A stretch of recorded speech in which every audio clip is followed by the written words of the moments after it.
What's up, y'all? It's your boy Dab Dub in the building. I got a very special guest. He's an entrepreneur, CEO, record producer.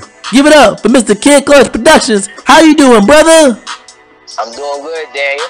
That's good. That's good. So today in the Black Evolution, we got very special topics.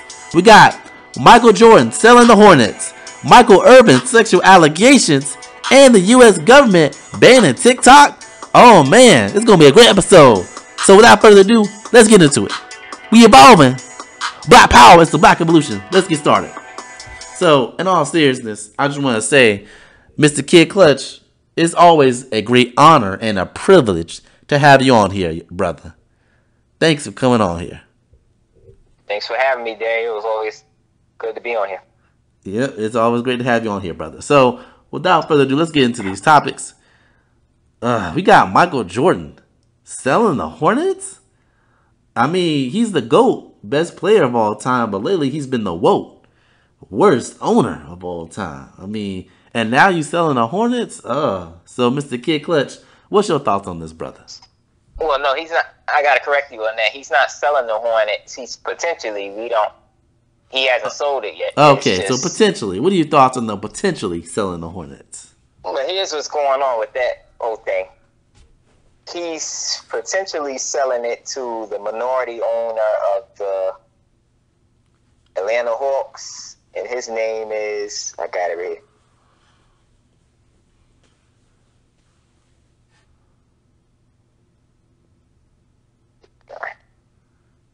Well, are you struggling over there? You have the name, brother.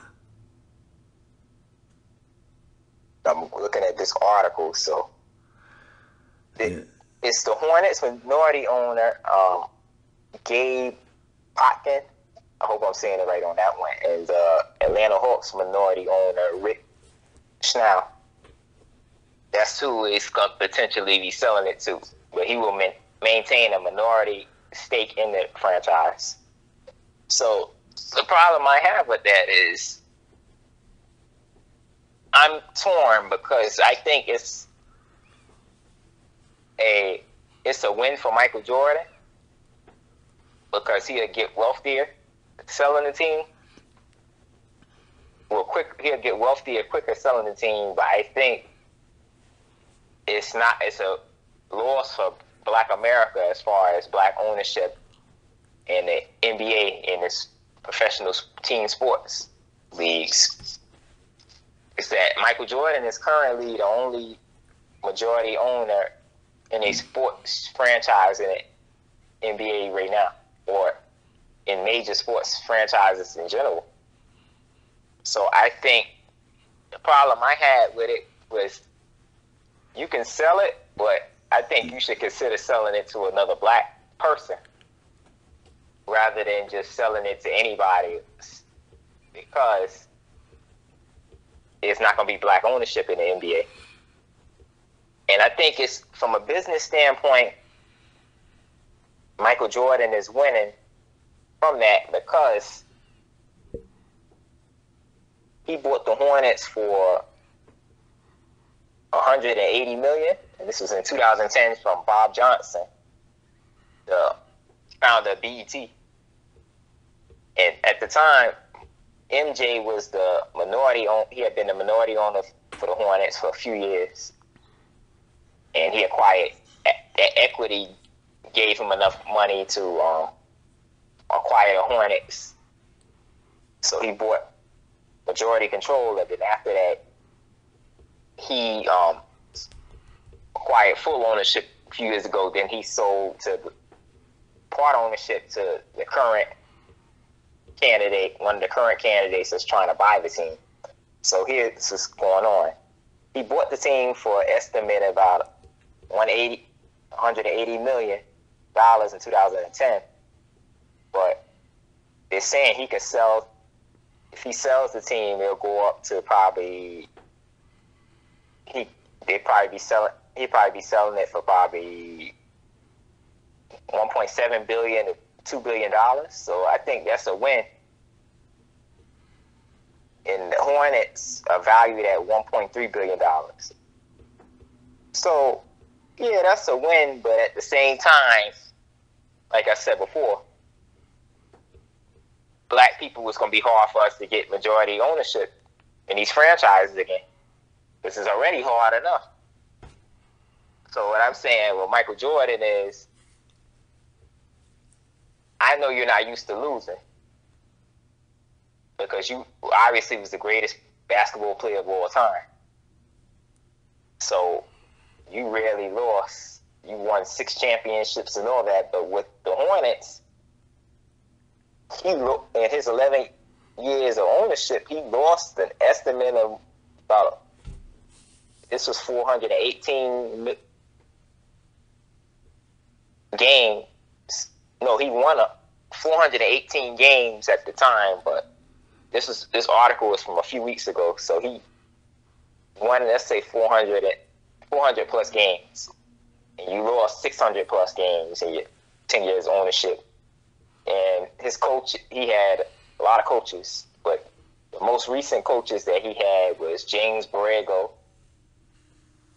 and Steve Clifford. He's been head coach of the Hornets twice. He broke him back last year after he fired James Borrego. And Hall of Fame coach Larry Brown was a head coach too this is when they were the Bobcats. But what I'm saying is, to Michael Jordan is, you may have to just step away from running the Hornets and being involved as a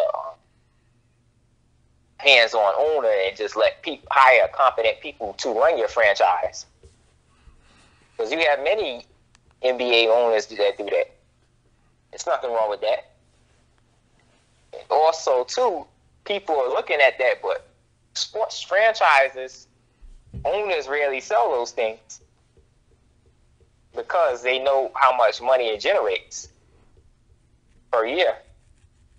So I'm like, it doesn't make sense. And this just goes back to what I've always been saying on past episodes, is that if you own nothing, you control nothing.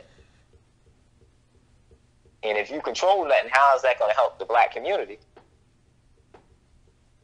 Because you can have all the money in the world, but if you don't have any assets and equity in businesses, land,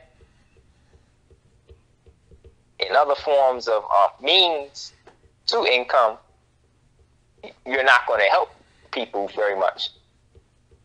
Because, yeah, he makes billions of dollars off of Nike. But remember, Michael Jordan doesn't own Nike. Nike owns Nike. Well, no, I said that wrong. He makes billions of dollars off of the Jordan brand. But the Jordan brand logo is owned by Nike. So as long as Nike owns it, he's not going to, or he's going to be getting his checks. He's not going to actually be able to sell and equity in it or actually make major decisions without Nike. And that's what I'm saying. In the Hornets, he owns that. So that's different. You can employ many of black people. You could, and which he has done since his ownership with the Hornets. He's employed many black people in the Hornets organization. But you won't be able to do that once you sell the team, because they'll go into the hands of white ownership or another ethnicity. So I think I see both sides of it. People that are mad about him selling teams, saying he's a sellout, I felt the same way in a way too. But I also see it for a personal reason. It's taking a toll on him. He's losing. He has to live in Charlotte, half of the year. And he probably doesn't want to be in Charlotte anymore. He probably just wants to be in his house in Florida playing golf and gambling and stuff. So I can see that, but it's like sometimes I have a problem with our black athletes and business people at times, is that we always think of me, but we're not thinking of the collective of we, on how some of those decisions impact the people at the bottom, or even other people at the top. Because we've seen it many times. To get ownership in these leagues, you have to be approved by your fellow owners. You got to get a majority vote. So I think it's bad. And I think we gotta start instilling this in our black people, is that we have to think about our community first before we start just doing any and everything. Yes, you can make a quick buck off of this, but what are you gonna do after that? What does that say for somebody like a LeBron James if he want to buy into the league? Is it gonna be hard for him to buy into? What does that say for somebody like a Bob Johnson if they want to buy into it? You won't have any say. You won't have a vote because you won't be a majority owner anymore. You represent the team. To approve people in these matters. And I'm so sick of these black athletes and entertainers. They keep turning their back on the community because they're not doing enough to raise the community up and to put things in the community. You look at all other communities, they've done that. And Michael Jordan is not the only bad owner in the NBA, but he's one of the most famous ones because obviously he's the greatest player of all time. But it's just crazy. That's all I had to say on that. On this, I was saying, like, Michael Jordan is like, yo, come on, man. Like, I get that, you're not used to losing and stuff, but like Mr. Kid Clutch stated, this is your franchise. You're the owner of this franchise. If you don't own nothing, you don't control nothing. Get you like a wise counsel, like, people that know and are equipped to deal with these business matters and everything. Get the franchise up and running. You can't just be all about you. Do you know how many corporations and businessmen and CEOs have other knowledgeable people on the team, on the board? You could set it up like that, where you have more knowledgeable people that can handle matters such as the Hornets and why they're winning, and look at analytics and look at, okay, which players that we need to be hiring and everything else. You got to look at that as well. And also just, you got to work with the franchise. This is something also your sons and your grandchildren could potentially, own and continue it down through the generations, i.e. generational wealth. You're creating generational wealth that way. So it's just like, hey, I feel like it's a mistake to potentially sell the Hornets. I understand for the short term, you want to get this money, get this bag, but long term, you need to think about creating generational wealth and creating income, not only for yourself, but for your children and your children's children. So that's just something to think about. That's that little nugget of knowledge right there. So that's just all I have to say on this with the Michael Jordan potentially selling the Hornets there. So moving on to the next topic, we got Michael Irvin and the sexual allegations.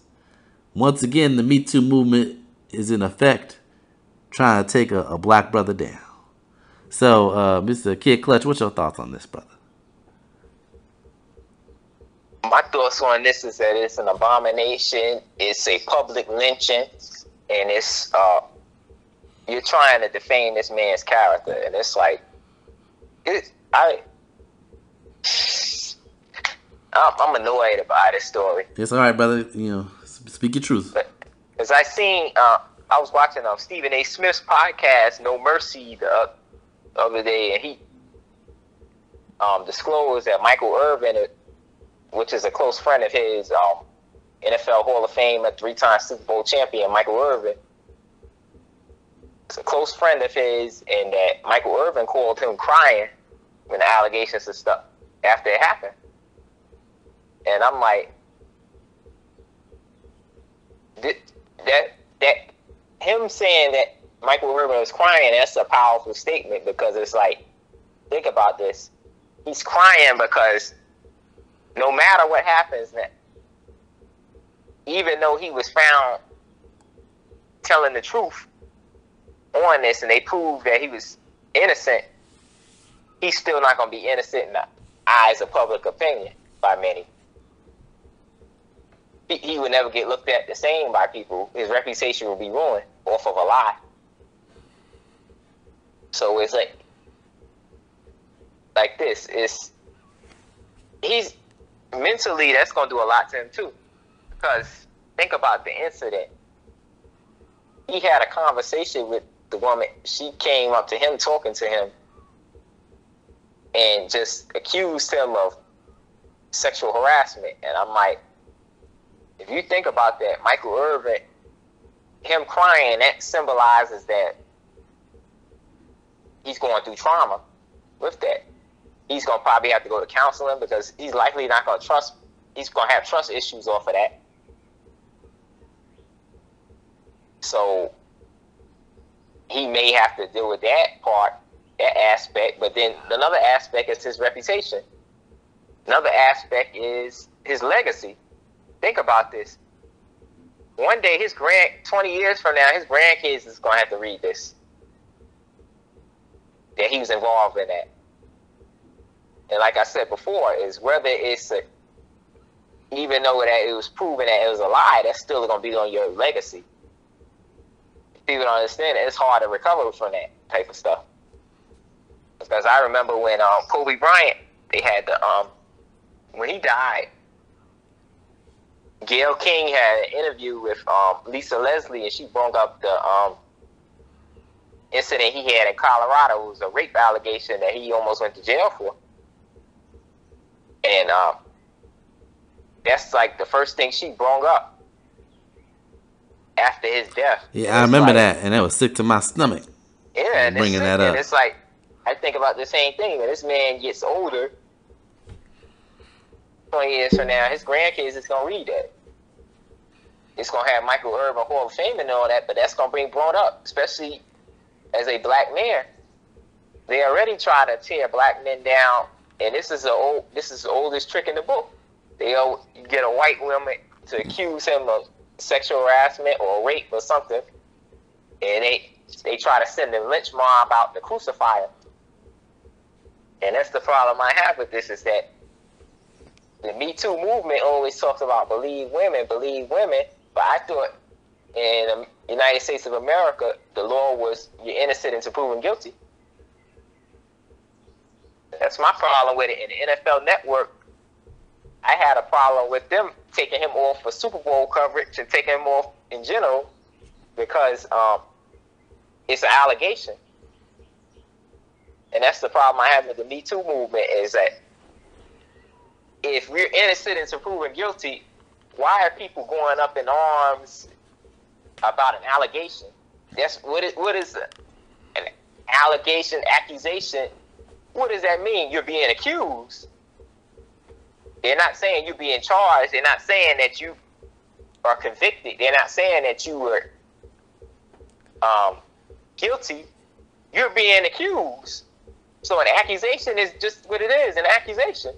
So why are people getting all up in arms that you want to take him off air for an accusation without hearing his side of the story, without just letting the investigation go on, and then after you get further knowledge, you do that. But no, this man has worked at the NFL Network for many years. He's built a lot of relationships with people there.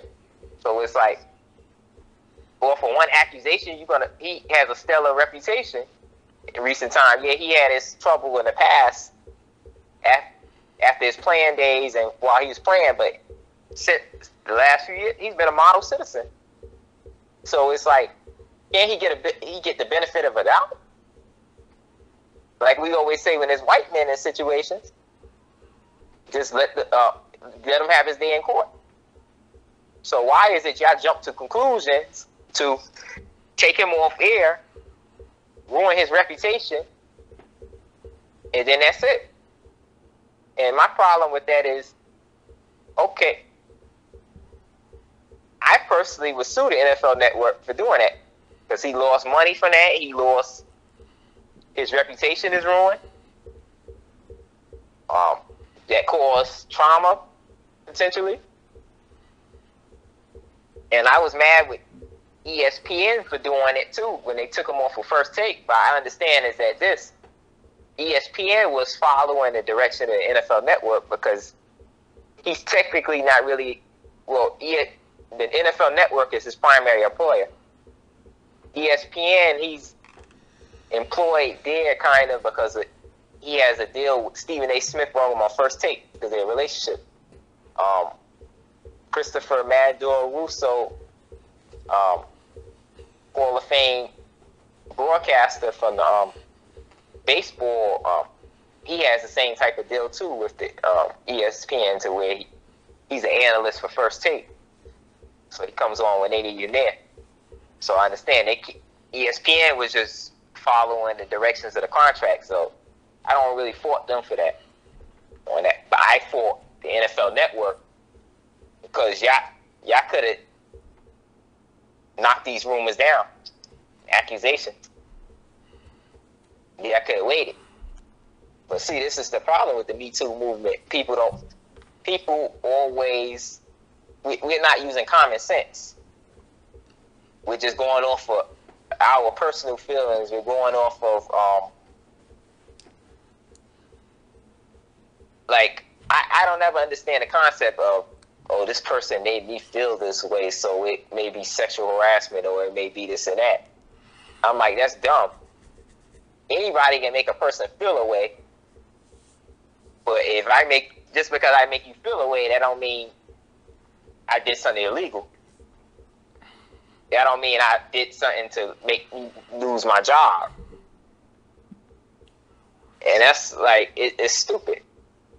And the term, believe all women, that's dumb. All women don't tell the truth. Some are, and I think also too, where it's going to it's messing them up because you have people that are actually going through real stuff that are actually victims of sexual harassment, sexual assault, rape, molestation and stuff. And they're not going to get believed because of stuff like this. And one thing I do suggest is that why is it every time an accusation is made against a person and it's proven that it was a lie, how come they can't go to jail for making false accusations on this? That's why I'm glad Michael Irvin is suing the woman, and he's suing the Marriott Hotel for $100 million for this. Thank God they had the video, because we don't know what would have happened. They would have had his ass in handcuffs and had him in jail. That's what would have happened. And it doesn't make no sense. In the year 2023 that we're still going through this. They sent a public lynch mob at this man. Yep. It doesn't make no sense. And this is the same energy that got Emmett Till killed. That's what people don't understand. That people getting all in their feelings, they getting emotional, they not paying attention to the facts, and they just reacting. Yep. And also I want to point this out. This is the same type of energy. Not only got Emmett Till killed, but got Tulsa, Oklahoma burnt down. Yeah. White woman accuses a black man of, trying to rape her or something. And then, the white lynch mob gets all angry and mad. Then they go attack Tulsa and stuff. They burn it to the ground. And also in that racist film, Birth of a Nation. Not the one about Nat Turner. I'm talking about the one with the KKK. That film was about portraying the black man as evil and wicked and vile, and was nothing more than to rape the white woman. And then the KKK needs to rally up and to protect the white woman, the innocent white woman from these evil black men. That's what this was, a lynch mob. Yep. And I found it was ridiculous. But my thoughts on this is this. Why is it that the Me Too movement, females in that movement, don't call this bullshit out? Because it's like, hold on, if no one's gonna take your movement seriously if you don't call this bullshit out and you don't hold these people accountable. Hey, we don't do that over here. We're all about fighting for women's rights and fighting for actual sexual abuse victims. There are people out there who actually go through sexual assault and rape and molestation, but it's gonna ruin them because of people like this who want to get up there and lie. You don't like why this is sexual assault, sexual harassment, rape, molestation are real issues. These are real problems. Don't lie and ruin a man's reputation. For what? For clout? For money? For the bag? Come on now. This is ridiculous. I can't believe we still going through this bullshit and this mess. And this is why I'm kind of like going off topic here. This is why some men are just going to try to give up on dating. Because you never know what's going to happen these days. Because like if stuff like this, and this is over a friendly conversation. Can you imagine if he had actually, been in a romantic relationship with this woman? And then, things go bad. She gets salty and try to ruin the man's reputation. Like, come on now. This is ridiculous. Thank God they had that videotape. Because if they didn't have that videotape, they would have had him arrested. Oh, you're under arrest. You're guilty. You're going to jail. And it's ridiculous. This needs to stop. Women, if you're in the Me Too movement and you see this BS behavior, call that shit out, please. That's just my thoughts on that. I'm just disgusted when I heard about that. I'm like, really? And the fact that these NFL network is fucking cowards for catering and bowing down. And I'm like, wait a second. What are you doing? Let the justice system take its course. If you found guilty, okay, then cut him off. But if you found innocent, keep him on. You seen his reputation. You see how hard he works at that in the NFL network. And then you got goddamn coward ESPN. I understand you following the directive NFL network, but still, the NFL network needs to stand their ground and be like, hey, no, we're not doing this. We're going to let the justice system take its course and see what happens. If he's found guilty, so be it. If he's found innocent, okay, we're going to keep him on there. But you know why they do that? Because they let these radical feminist groups go out here, and a lot of them, they don't understand. A lot of these radical feminist groups, they hate men. So all they want to do is destroy masculinity at all costs. So the easiest way to do that is to accuse a man of rape. Yeah, but it's accuse him of sexual harassment. Yeah, but Mr. Kid Clutch, it's to the detriment of their own people. They don't seem to understand that. It's to their detriment. It's harming them more than anything else, because a woman could actually go through sexual assault and she may want to report it, but she may not be believed, and that's how the cycle continues. That's so true. But they don't care about that. They just care about their agendas that they pushing out here. And I have a problem with that too. They want to destroy masculinity so bad that they're willing to do anything at all costs. And like I said before in previous episodes, they're making it to the point to where you can't question a woman about anything. You can't question a woman on her lifestyle choices, as far as why does she date people that have bad characteristics. No, she's a victim. If a woman is out here dressed any kind of way and gets kidnapped or attacked, oh, no, it's not her fault. The man shouldn't have did this. The big bad man shouldn't have did this. Oh, no. Why would you question a woman? If you ask a woman a question about who raped you, they'll probably try to lock you up now. That's the problem. We got to start using common sense again and stop going along to get along with stuff. If you're going to protect all women, then you should do due diligence and stop trying to believe all women, because all women don't tell the truth. Exactly. All men don't tell the truth. We know that. So like you said, do your due diligence before you start reacting to stuff like this. Mm-hmm. Start using common sense. That's why we have the problems we have now with this getting out of control. And the Me Too movement is on life support now. And this allegation might have killed it. Because it was bold-faced, and it was a bold-faced lie, and it made a mockery of the movement. Yep. This, like you said, this may be the death blow of the Me Too movement, because now it's on public that this woman lied and stuff. So now people are going to question the Me Too movement in the first place. Why does the movement exist? Is the movement all there just to ruin all black men? what is the movement? What is the movement's purpose? And it's gonna lose traction. No one's gonna find you seriously. No one's gonna take your movement or your cause seriously because you have people like this. And I've been telling y'all, Me Too movement people, but the longest, call this bullshit out. Yeah. If you see it, call it out. Get this toxic crap out of your freaking ranks and go after actual people who have molested women. You'll gain credibility that way. But no, listen to me. I'm a man. What do I know? And do you know what too I hate about it is that a black woman started the Me Too movement with all the intentions of taking down people that took advantage of innocent women, but it was the movement.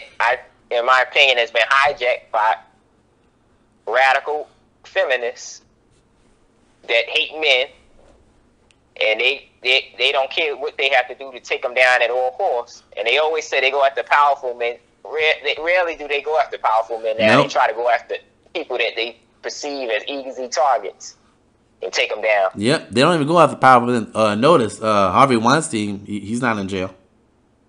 No, he is. Oh, well, he is in jail. Okay, fair point. But when they're beginning, I actually did like the Me Too movement because they're actually going after actual people who sexually harass women. Harvey Weinstein and everybody. But when they started going after easy targets, like Michael Irvin and all this stuff, I'm like, that was ridiculous. This is ridiculous. And then Chris Cuomo's brother, Governor Cuomo. And they found those allegations was baseless and it was hearsay. And you don't hear people talking about it. They want to keep it on the hush. That's the problem. It's okay if you make a mistake, but correct your mistake. Yeah, and apologize for it. Yeah, apologize for it, and then call out the nonsense within your ranks. That's why I keep trying to tell these fools. Like, I understand the Me Too movement. I understand its purpose. Go after people who have sexually harassed and molested and raped, and these powerful men who have done this. Okay, that needs to be addressed and it needs to be taken down. But if you see toxic people in your ranks who are just accusing anybody of anything, and no proof, no evidence, no nothing, then what are you doing? What's the movement's purpose? No one's going to take you seriously. And this is ridiculous. Like, call out the nonsense within your ranks. Yep. And then another problem I have with the movement, too, is that at first, like we said, it was going after powerful men that took advantage of women. They either harassed them, assaulted them, or raped them or molested them. It was going after them. But then after that, it goes, oh, I had a bad relationship with this man. And all of a sudden, oh, he took advantage of me because of power dynamics. This is bullshit. How can, if everybody can sue for a bad relationship, everybody would be billionaires. It's like, it doesn't make sense. How could you, and I've seen it with the, I was watching an interview. It was with the founder of BET, Bob Johnson. He had an affair with the former CEO of BET that succeeded him, Deborah Lee. She was a married woman. He was a married man. And both of their spouses divorced them over that. And she went on there and said the power dynamic thing. She didn't like the relationship. After a while, he started taking advantage of her. And she said that the power dynamics made it toxic, and she said after that she was left as a single mom raising kids, and it messed her life up and all that. I'm like, what? How can you sit here and say you cheated on your husband and that you're a single mom and you're trying to play a victim, but you said the man was toxic and you said that he took advantage of you and that you didn't like the relationship anymore, when you was messing with a married man, having an affair with him, and then after that, after he sold BET, he didn't tell the board members to fire you as CEO. He left you. He just left you on it. Like, how could, I don't understand that. How can you be in a position of power and then you play the victim? When you one thing and one thing only. Crisis. Yeah, it's one thing only. Kid Clutch, money. That's all it is. Money. Yeah. They want that money. Oh, if I play the victim, I'm gonna get this money. I'm gonna get this clap. People gonna believe whatever I say because I'm a woman, and stuff. And do you know what I have a problem with too? These journalists and networks, they don't, a lot of them don't even press back on them when they do this mess. It's preposterous. You just let this shit go on. She told you she was having an affair with the man, that she's a married man, and she's a married woman. Her husband left her after that, divorced her. She's one of the most powerful women on the planet. The CEO of the it was a black-owned company then. And then they sold it off, and she was still CEO for Fortune 500 company. But you want to play the victim as if I was taken advantage of. How? And then she said they would go places as a couple, and then people were looking at her funny. Hell yeah, they should. You broke up a marriage. Yeah. 2 marriages. The man's marriage and your marriage, but you don't want to be held accountable. You want to play the victim. I don't understand that. That's ridiculous. You live in a society full of victims, and the actual victims, nobody's giving them empathy or sympathy. Yeah, nobody give a damn about the real victims. Nobody gives a damn about them. Michael Irvin is a victim. Nobody gives a damn about what he's going through. Kobe Bryant's wife, once again, after the allegation was brought up by Gayle King, she's a victim. And then you had Oprah. This is what I didn't like about her when she did this. She got on there and said, Gayle's not feeling well after she got rightfully called out. Gayle King got rightfully called out. Gayle's not feeling well. I was like, what about Kobe Bryant's wife? Yeah, she's not feeling well. You bringing that up? Yeah, you had no business doing that. That's ridiculous. And I'm sick of these journalists who don't do any investigative reporting. I took a journalism class back when I was in high school. One of the things I learned is you have to do investigative reporting. You have to look at the facts. You're not just it's not all about just making headlines. And then one time I did try to make a headline. They were like, hey, no. They called me out and I said, no, we don't do this here. We're all about investigative journalism, investigative reporting. You better look at the facts and stuff. We're not about ratings over here. That's the problem with a lot of these news networks. They don't want to do any investigative reporting and hold people accountable. That's their job. Hold people accountable. Be it the government, be it whatever you see a story, you look into the facts. That's what the goal always should be. But too many of these news corporations and stuff like that, CNN, MSNBC, and the others, and Fox News in particular, always want to sensationalize the news. And they want all their ratings to go up. Your ratings would go up if you just speak the truth and speak truth to power. People would tune into your show because you hold people accountable. But y'all don't want to do that. It's ridiculous. But that's just my final thoughts on this. What are your final thoughts on this and the whole Michael Irvin and the whole sexual allegations and everything? I'm going to say this. My final thoughts on it is I offer my support and prayers to Michael Irvin. I think everybody else should too. I think we need to challenge these news networks that were reporting on it, that report louder on the issue that it was a false allegation, and to hold the woman accountable. They need to be calling for her to be arrested for what she did in the hotel. I hope they lose the lawsuit to Michael Irvin, and I wish Michael Irvin nothing but success. And I hope Michael Irvin sues the NFL Network for what they did to him, because it's not right. Yeah, you can't keep taking this mess. Yep. It's time for people to start fighting back. Yep. I agree with you on this. It's time. My final thoughts on this. It's time for people, black men in particular, to stand up to the Me Too movement and call this nonsense out. Women, if you're in the Me Too movement, I'm not saying that sexual assault is good. No, it's not. It's wrong. It needs to be held accountable for that. But what I'm saying is call out this nonsense that's in your ranks when people accuse people of with false allegations and everything. Call it out. That's all I'm saying. And also, Michael Irvin, I wish for you the best of success. Hope you defeat the hotel and sue that woman, and you get that money and you sue the NFL Network. And I hope you get that money too, because what they did to you was wrong, wicked, and disgustingly evil. That's my final thoughts on that. And our final topic is U.S. government banning TikTok. Mr. Kid Clutch, what is your thoughts on the whole, U.S. government banning TikTok social media platform? I think it's all a political show for the Democrats and the Republicans in Washington, D.C.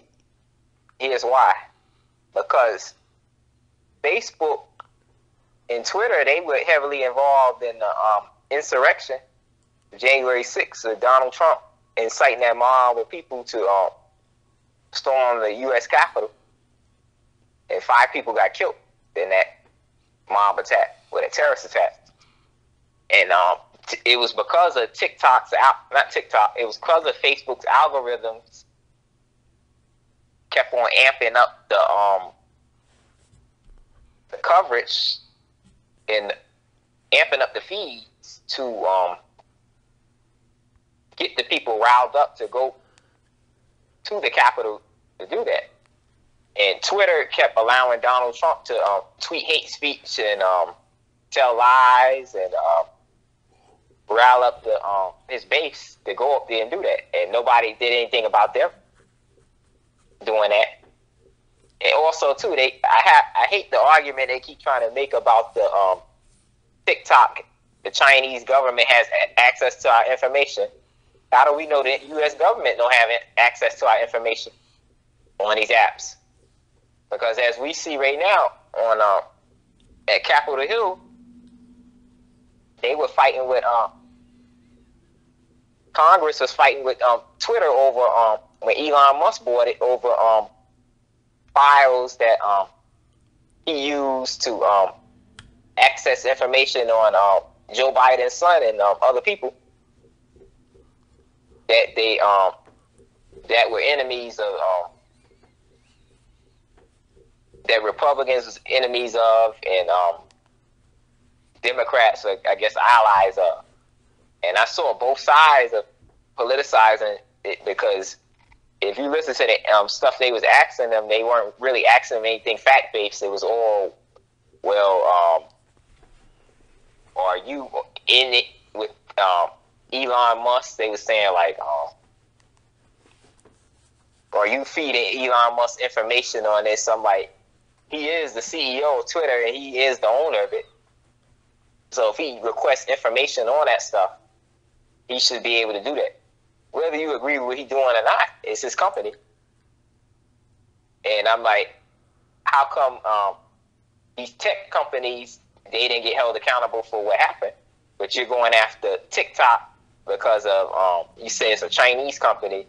You're saying, well, they're selling our algorithms, and I saw they had a parent of a kid that they said ran off of ran into a subway train. He ran on the tracks looking at a TikTok video.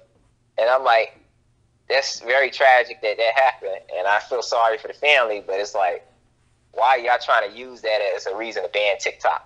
They haven't really brought out any facts on why they should ban TikTok.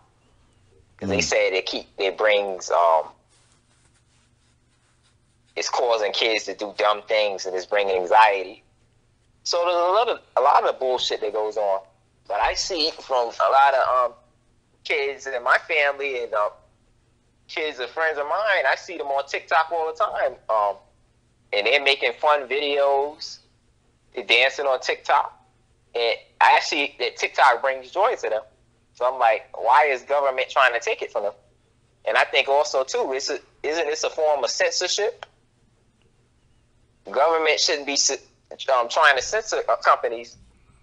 TikTok is a business doing business. They can regulate them, but they shouldn't be able to censor them and try to run their business for them. This is government overreach. And like I say this, why aren't y'all doing it to the other social media companies? Because it's not politically convenient for y'all. And I think they're going after TikTok because they want to avoid what's going on with China and the coronavirus. The origins of how the coronavirus started from China. And I think the U.S. government is too scared to push China and press them on the issue, so they're using this to attack China. they're trying to attack a Chinese company. They Yeah. say, look at, we're tough on China. Yep, But it's I all. think that's what's going on. It's like y'all need to have the same energy for the Chinese government and tell them to turn over the records so we can see how the COVID-19 coronavirus started. Did it start from a lab? Did it start from a market? Or was it concocted by somebody? But they don't want to do that because this is the thing with politics. You got to understand the game that these politicians play. A lot of them are too scared, cowards, to do the actual work, or a lot of them, they really too lazy to do work, so they use their positions of power to play political games with the people and companies. And that's both sides. Like I said, people always say, well, those Republicans doing it, or those Democrats, those both that do it. They do it, it's politically convenient to them. And it's like, why are you trying to ban the app? TikTok is not causing more harm than anything else. And I'm like, also too, what they need to be doing is trying to regulate the app and try to force them to do what they're doing to what China does to them. TikTok is a Chinese app, but their app runs differently in China. Their app is more of an educational app, and also too, they have time limits on the amount of time that kids can be on TikTok. Because I do agree, yes, that stuff is messing with kids' brains, because too much time on any technology, it can ruin their attention spans and lower their self-esteem and cause a mental health crisis. Yes, I do agree that the government needs to regulate it, and I also think that parents need to regulate it. But see, all kids don't have parents around it. Some kids, they don't have parents that are up to date on that. Then you have other kids that don't have parents that are good. So I think what has to happen, government should regulate and say, okay, what y'all giving China on y'all TikTok app, and it's not even called TikTok in China, it's called, let me see.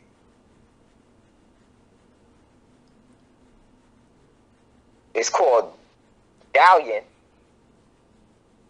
in China. And the app is owned by ByteDance. I hope I'm saying it right. But yeah, they had the CEO down in Congress, and they kept on pressing him on oh, why are you letting this happen on TikTok? And they also blaming the fentanyl crisis on TikTok. I'm like, China is not trafficking fentanyl into our country. It's Mexico. But they don't. Let's go back to what I said. They're playing games and they don't want to do the actual work. Fentanyl is the biggest crisis killing kids, not TikTok. Yep. I don't know if TikTok's shooting anybody. I don't know if TikTok drugging anybody. Yep, it's all political theater. It's all political show. Yeah. And I feel like my thoughts on TikTok is this. I never really used it. I mostly use other platforms to, push the Black evolution and everything else and spread the message. But what I've seen TikTok, I'm like, it's all right as an app. Now, what I think it needs to be, like you said, regulation. I think what's really going on is, like you said, is the government, U.S. government, they're trying to seem like they're tough on China by banning, quote unquote, banning this app. It's a do nothing. That's all this is. This is a do nothing policy. We're going to pretend to do something by banning TikTok, but we're not going to actually question them on the coronavirus and how it started, how it originated. And also, we're not even going to question them on the Hong Kong protest that's going on over there. We're not going to question them about that. Oh, no, we're going to ban the app because we want to see, we United States, we want to seem like we're tough on China. And it's all, like you said, all political games and political theater. And that's just my, 2 cents on it. I never really used TikTok as like that. And also, when it comes to social media and kids and stuff like that, yeah, I mean, TikTok should be regulated because, again, people's attention spans can be ruined off of social media. Look what's happening with Instagram and YouTube and whatever. But it needs to be regulation when it comes to these apps. That's my thoughts on this. So what are your final thoughts on, our entire topics as a whole? With the whole Michael Jordan and the Hornets, Michael Irvin and sexual allegations, and the U.S. government TikTok. What's your thoughts on this whole topics as a whole, Mr. Kid Clutch? Well, I think on all this, what I have to say with all that is that you really have to follow the facts on everything. And that'll be your answer for stuff. Even with Michael Jordan selling his business, it's like, you got to weigh out your options. Would this be beneficial to me in selling the franchise, or me keeping it, or what will actually be beneficial long term? Find out the facts, and you'll get your answer. That's what I say with them. I say with the Michael Irvin case, follow the facts. You follow the facts, Michael Irvin's reputation is not ruined. If you follow the facts, you can prove that when a person is lying or not, and you can also save your reputation, because even if you get it wrong and you say, well, I investigated into the allegation and I kept him on for the thing and he was found guilty, you could still say, well, look, we was doing our investigation. We didn't want to convict the innocent man. Or, yeah, that's what he was, an innocent man, because he still is an innocent man, but accusation is an accusation. If we keep stuff like that and we follow the facts and we say, well, we're not going to try the case, we're going to let the court try the case, you'll be in a better spot.